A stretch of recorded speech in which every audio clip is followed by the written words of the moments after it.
woke up to the news here on Saturday that old LaNorris Sellers expected to return. This is being widely reported here. Apparently he's come to an agreement with old South Carolina, of course, to stay in Columbia. We got On3 reporting it. We got ESPN reporting it. Now, not 100% done deal, but I think it's a done deal. Here's Thamel. This is Sellers nearing a deal to return to school for his junior season in 2026. He's indicated to the staff he'll be returning.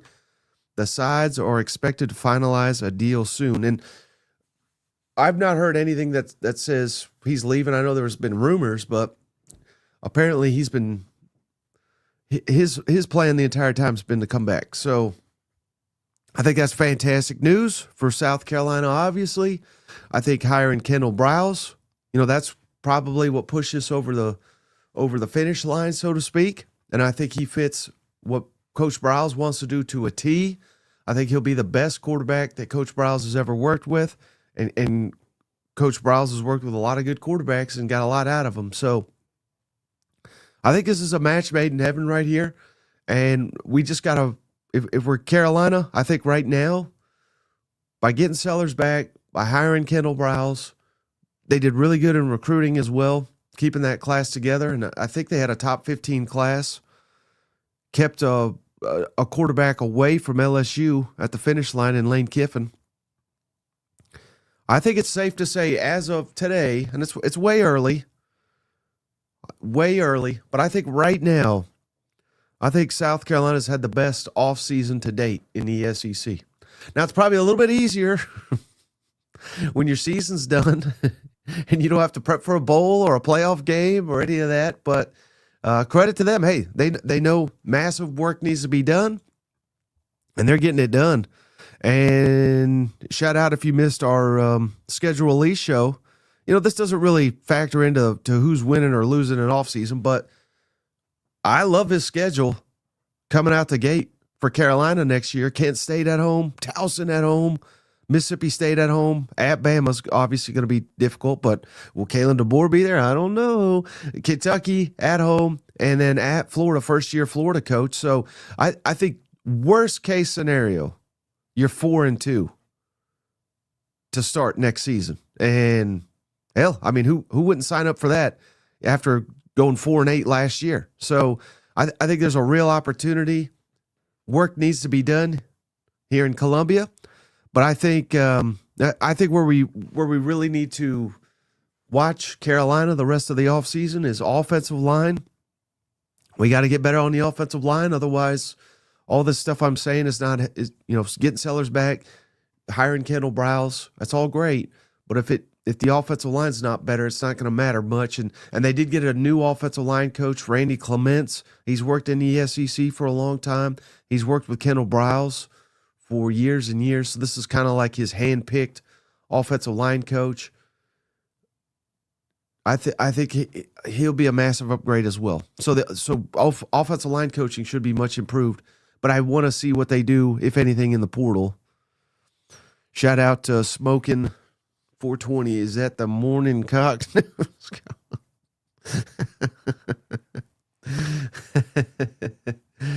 Yeah, Sellers is saving Beamer's job as we speak. I mean, I think you could argue that. Appreciate you, Ben. I'm feeling a little better.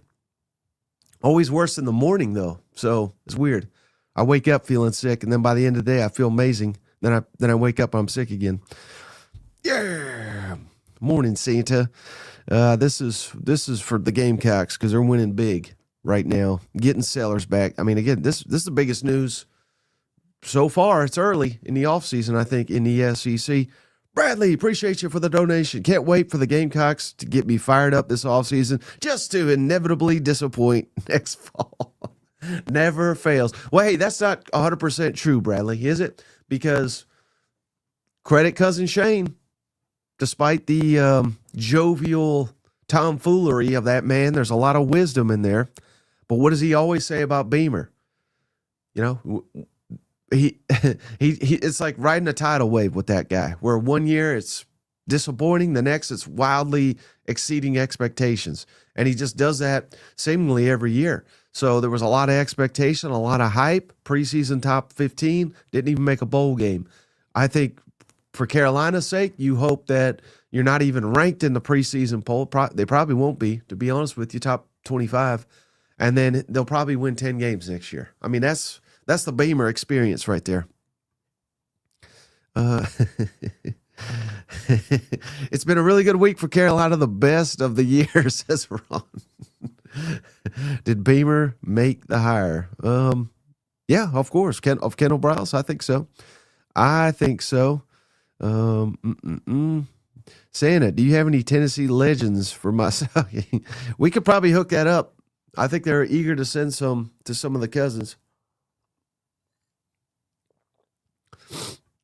Oh, wise cousin Shane. Well, I think what we're going to do on Sunday, too, we're going to talk some bowl matchups, but also I think this will be our first opportunity, first of many this offseason. I just think it'll be fun to predict the records for every SEC team now that we have the 2026 schedules finalized, dates, and everything like that. So we'll check it out. Chad, great question here, and I think this is a fair question. Why would Sellers return after they ruined his draft stock this year?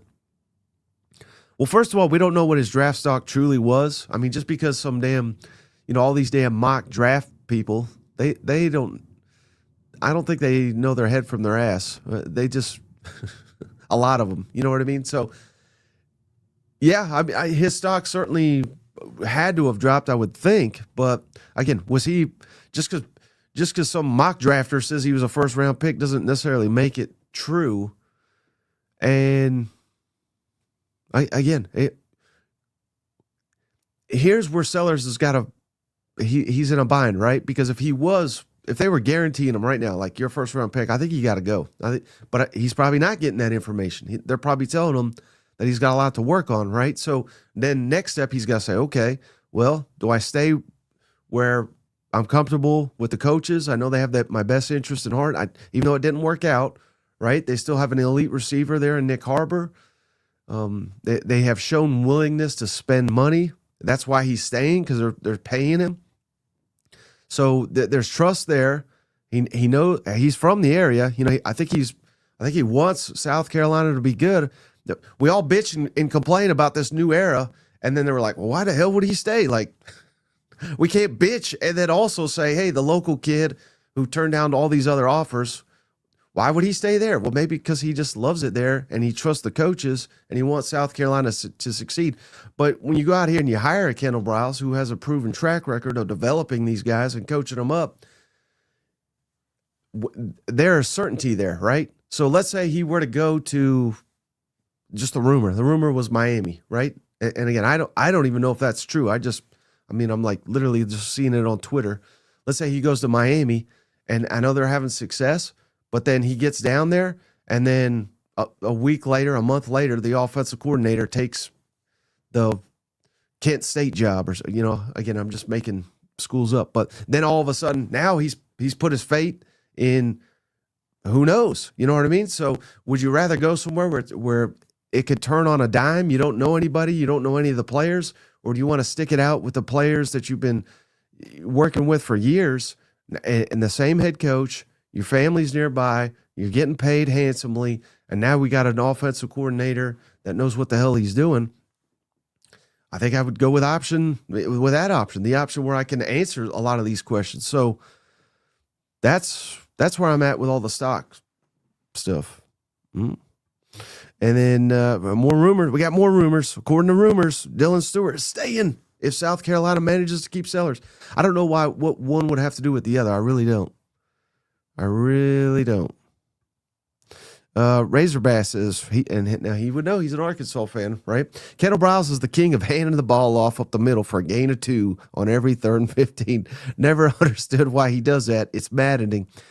Well, probably because I don't know that either, but it's all fun and games to sit here and they were at times out on Kendall Browse too, which was hilarious to me.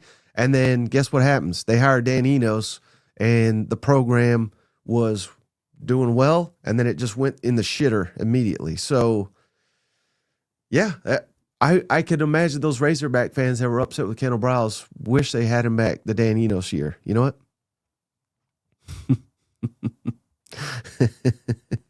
Yeah, and Sellers' brother. Don't forget, his brother's an emerging receiver as well. Now, I'm sure if someone like a Miami was offering him a bunch of money, they'd probably offer his brother money too. But yeah, I think it makes sense, man. Stay where you're at. Stay where you know the key personnel. You know they have your best interest in heart. And I mean, he looked like $1 million last year. If we can get back to that, Sellers, then he will guaranteed be a first round pick, I think. The Beamer seat is on fire. Let's see what happens. I kind of disagree with that. I don't think so. I know 4-8 was massively disappointing, but I don't think every coach is awful. Again, this is the damn SEC. You know, we just lose games at times. Now, should they have been a lot better? Yeah, but you know, it just came up short basically in all the toss-up games, and that's going to happen at times. It's going to happen every year to somebody. And now we're going to 9 games. I mean, this is just incredibly insane. But every year there's going to be at least one of these teams that is ranked in the preseason, doesn't even make a bowl. I mean, that is going to happen regardless, right? But now we're going to 9 games and one bye. It's probably going to happen to a bunch of teams this year. So I don't know. It is what it is. I think, and again, it's difficult to get people to wrap their heads around this because they're losing the games, right? But A&M, I mean, they jumped out to a huge lead. If he's just some idiot coach, they don't go up 30-3. Alabama, they were whooping Alabama for 3.5 quarters, and then Alabama had 2 great drives and stuffed them. You know, those are just 2 examples, but again, I don't think he's like just some complete moron who doesn't know what he's doing, even though he's got like a similar record to Steve Spurrier had down there at South Carolina. I mean, Beamer's a good coach. I really do think. And I love the antics. I love because it fires all y'all up. And hey, I like guys that fire me up.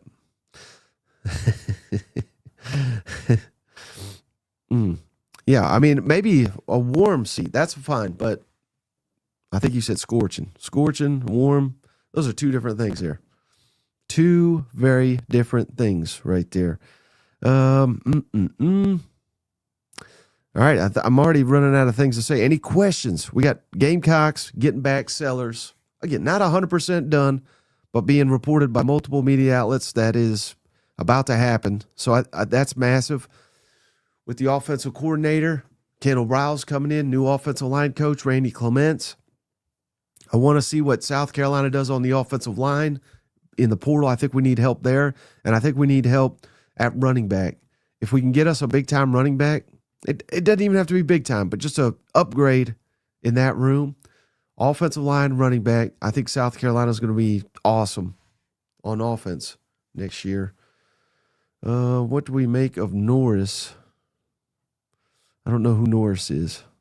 I'm going to need more information on that. It's SC program is screwed regardless. You crazy bastard. I don't think so. They won 9 games 2 years ago. It's just hard to win being a cock. 100%. I mean, I think that's where we're at. That's right where we're at. Token, appreciate you. SEC, I like guys that fire me up by. Hey, and anybody that missed this, I'm going to plug our merch here. I just ordered one of these. I'm going to be wearing this on the damn show when we get it in. We just made Lane Quitting t-shirts. So get them while they're hot this holiday season. Go check them out. I'm going to show you and credit Cousin Shane for coming up with this design. Lane Quitting t-shirts on the merchandise store. There's old Juice watching Kiffin fly his ass to Baton Rouge and leave Ole Miss playoff in hand. Lane Quinton. So go check that out.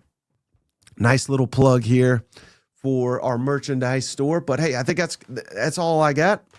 I know this is a little bit of a shorter one. I just wanted to talk Sailors. I mean, South Carolina's not had much to brag about this season, so let's give them some flowers here. I think they're winning the offseason to date in the SEC, and yes, it's a little bit easier to say that when they don't have to prep for a bowl game or a playoff game or anything like that. But so far, I think Carolina's making the right steps to turn a horrendous season completely on its head going into 2026. So we'll be back here. Only one I know for sure, Sunday evening, of course, as always, 7 Eastern, 6 Central, and hopefully in between. We'll be maybe during the Heisman ceremony, maybe. Oh, shout out JR. We appreciate you, buddy. I was just hopping off, and JR's out here Legend. Cousin JR has done it again. Thank you, JR. I'm still trying to figure out how to do these call-in. I think we're going to start doing that probably next week, call-in shows. So all the official cousins will have the ability to call in, just like Brent Crowley. Welcome, Brent, courtesy of JR. So stay locked in. We're trying to do some fun stuff this off season. We got plenty more content coming your way. Until then, we will catch you hopefully soon on the next one. Bye-bye.